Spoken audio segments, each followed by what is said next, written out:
Pulezidenti Yoweri Museveni ne mukyala we Janet Museveni be bamu ku beetabe mu kusinza okubadde mu kkanisa ya St. Luke Nswerenche mu ggombolola y'e Kenshunga mu disitulikiti ey'Ekiruhura.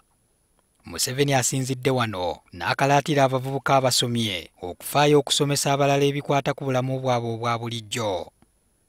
Agambye nti okusirikira okumanya kuba kukotoggera balala.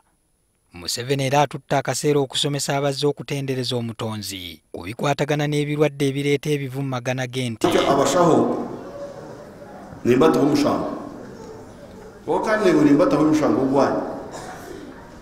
ogwanyu nkanyowe nkanye nkogesa dikatex emyaka 20 nekora mwe nimwe mwete nahura omwahuri nawabura mwete isobugana entoko stom omutugo mukazimisira ena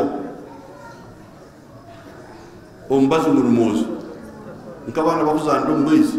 Wabula n'akakasizza abantu mu kitundu kino nga gavumenti bw'ejja okukola ekisoboka okugula eddagala erirwanyisa ebivu. Ati mwere mwareba kabya karumu abantu ko bafererwa ente z'enjungu zo bagira ati mwareba ikibweburegambo buri muntu n'ekyaba nicyegesha. Ye mukyala Janet Museveni era nga ye minisita w'ebyenjigiriza akalaatidde abakkiriza mu kitundu kino okumanya amakulu agali mu ssekukkulu naddala mu kwezza obujja. Significance yayo n'okwijjusa abantu ng'omuti nigwo omushalaba ogu Yesu yatubambirwa.